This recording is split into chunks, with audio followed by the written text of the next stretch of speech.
You did it this morning without thinking. Maybe you toasted, or it was a slice of sourdough, or a plain white roll you grabbed from a bag on your way out the door. Either way, you ate bread. Most people on this planet do, every single day. It's so ordinary, it barely registers as food anymore. It's just there, the way tables and chairs are just there. But here's the thing about bread that nobody stops to think about. It shouldn't exist, not the way it does. Bread isn't a fruit you pick off a tree. It isn't an animal you hunt. It isn't even something you stumble across in nature. To make bread, you have to grind grain into flour, mix it with water, knead it, and then figure out how to apply heat evenly enough that it becomes solid but not charred. Every single one of those steps is a decision. Every single one of them had to be invented. And the story of how humans got there is stranger than you'd expect. Because the real question isn't just how we made bread. It's why anyone bothered in the first place when raw grain was right there, easier and faster to eat. Something drove people to spend hours turning grain into this specific thing. And whatever that something was, it changed the entire course of human history. Let's go back about 23,000 years. We're at a campsite on the southern shore of the Sea of Galilee in what's now Israel. The site is called Ohaloa-2, and it was a hunter-gatherer settlement, a cluster of simple brush huts built near the water.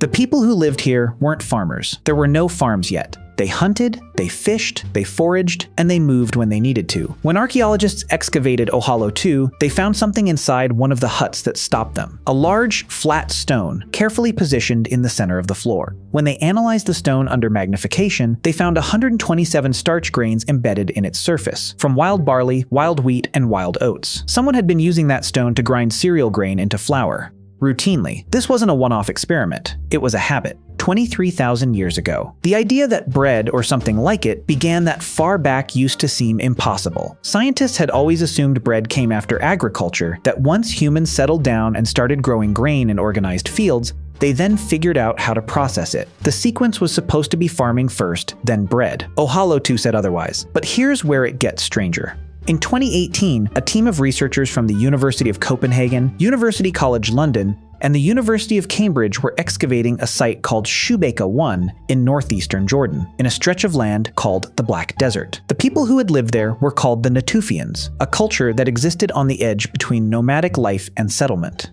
They built stone structures, buried their dead with objects, carved animal bones into artwork, and made tools precise enough to harvest wild grain. Inside two large fireplaces at the site, archaeologist Dr. Amaya Arons-Otaigi of the University of Copenhagen found 24 charred food remains. She initially couldn't identify them. They weren't seeds. They weren't nuts. They weren't charred wood. She brought them to a colleague. The colleague looked at the fragments and said, "It looks like bread." The analysis confirmed it. The remains were from flatbread, made from ground wild barley, wild einkorn wheat, wild oats, and flour from the tubers of a papyrus-related plant. The bread had been kneaded. The grain had been dehusked and sieved before grinding. It was published in the Proceedings of the National Academy of Sciences. The date on the bread, 14,400 years old. At that point in history, agriculture didn't exist. The earliest farming wouldn't begin for another 4,000 years.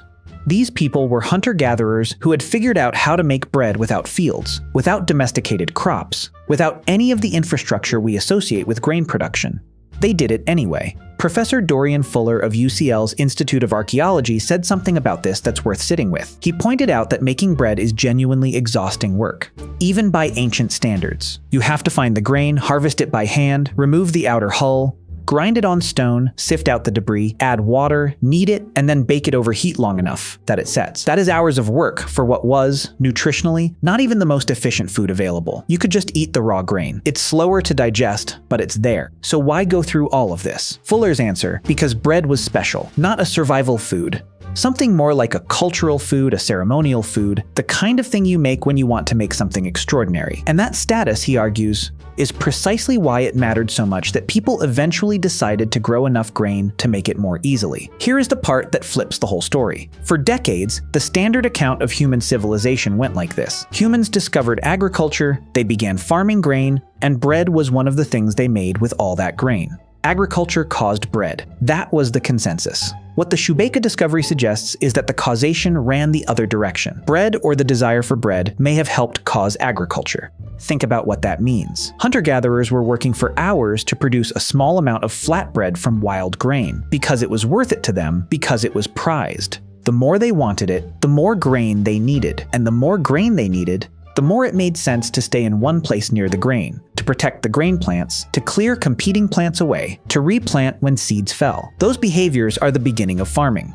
Not a deliberate invention, but a slow drift driven by the desire to keep making something they already valued. What we know for certain is that cereal cultivation did begin in the Fertile Crescent, the arc of land running through modern-day Iraq, Syria, Lebanon, Israel, Jordan, and Egypt around 10,000 years ago. The first domesticated crops were emmer wheat, einkorn wheat, and barley, the same plants that had been ground at Ohalo 2 and baked at Shubeka 1. The same plants, just now growing in deliberate fields with humans choosing the seeds, controlling the water, and harvesting systematically. Around 8,500 to 9,000 years ago, something happened in the genetics of wheat that changed everything. A domesticated tetraploid wheat crossed with a wild grass called Aegilops tauschii. The result was a new plant, hexaploid bread wheat, the ancestor of nearly every loaf of bread made on Earth today. What made it different from its predecessors was a particular protein structure that we now call gluten. Gluten is what happens when two proteins in wheat flour, glutenin and gliadin, bond together in the presence of water to form a stretchy, elastic network. That network is why bread rises. When yeast or bacteria produce gas inside a dough, the gluten web traps it. The dough expands. Bake it, and that expanded structure holds. Without gluten,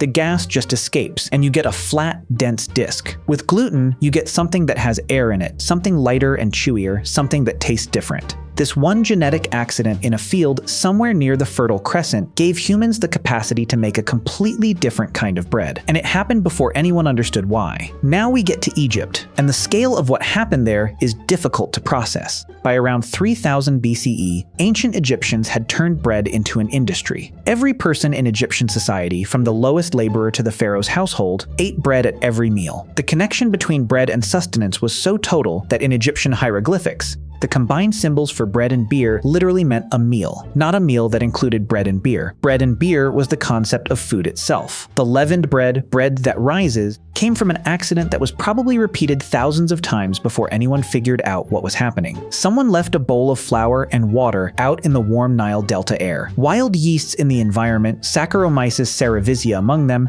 landed in the mixture and began feeding on the sugars. The dough started to bubble. Someone baked it anyway. The result was lighter, more flavorful, and held together differently from unleavened flatbread. Egyptian bakers noticed. They started saving a piece of yesterday's dough to add to today's, keeping the culture of microorganisms alive from batch to batch. They didn't know what yeast was. They didn't have the concept, but they knew the old dough made the new dough rise, and they worked with that. In 2019, physicist and game developer Seamus Blackley worked with Egyptologist Dr. Serena Love and microbiologist Richard Bowman to extract dormant yeast from 4,500-year-old Egyptian pottery at Harvard's Peabody Museum. The pottery had been used for bread and beer production. The yeast in the clay pores had survived millennia in a dormant state. Blackley fed and cultivated it, combined it with ancient grain varieties, and baked a loaf. The aroma, he said, was unlike anything from modern yeast. During the construction of the pyramids at Giza, the scale of bread production was almost industrial. Bakeries the size of football fields operated near the worker villages. Thousands of workers ground emmer wheat on stone hand mills, mixed dough in large vessels, and baked it in conical clay molds preheated over fire. Egyptologist Barry Kemp documented that the standard daily ration for a laborer included roughly 10 loaves of bread plus several liters of beer. Not as a luxury, as the wage, as the currency. Bread was so central to the economy that it was used to buy furniture, clothing, and houses.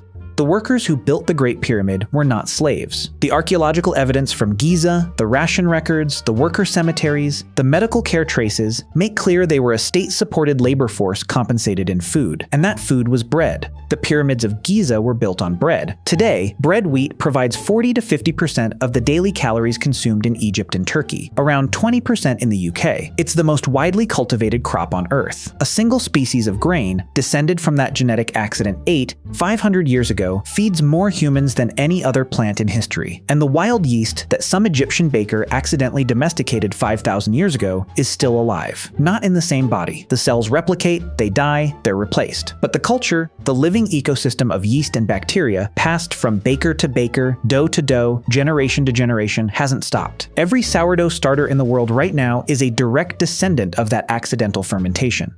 The San Francisco sourdough culture that Boudin Bakery has kept alive since 1849 contains organisms that have been reproducing continuously since before they crossed the Atlantic. The loaf you buy at the farmer's market on Saturday came from the same living chain. What began as a labor-intensive luxury in the Black Desert of Jordan, made by people who had no farms and no concept of agriculture, became the most reproduced food object in human history. It crossed every culture on Earth in some form. India had bread in Vedic texts by 1500 BCE. China had mantu and mo by 300 BCE. South America had maize flatbread before European contact. Bread didn't spread because it was forced on people. It spread because once you know how to make it, and once you taste it, it's very hard to go back to just eating the grain. There's something worth sitting with at the end of this story. Bread didn't come from abundance. It came from effort. Someone, 14,000 years ago, looked at a handful of wild grain and decided that the hours of grinding and kneading and baking were worth it, even when a quicker meal was available. That decision, made thousands of times over thousands of years, quietly pulled human civilization toward settlement, toward farming, toward the dense populations that built cities and wrote laws and eventually sent signals to other planets. We think of bread as the simplest food, the background food, the thing you eat when there's nothing else, or the thing the fancier dish is built on top of. But it's the opposite of simple. It's the result of 23,000 years of refinement, of accidental discovery, of dead-end experiments and lucky observations passed from hand to hand across a chain of people who never met each other and never knew what they were building. You ate bread this morning without thinking about any of that. That's probably fine. But somewhere in that slice is a story longer than most things you'll ever touch.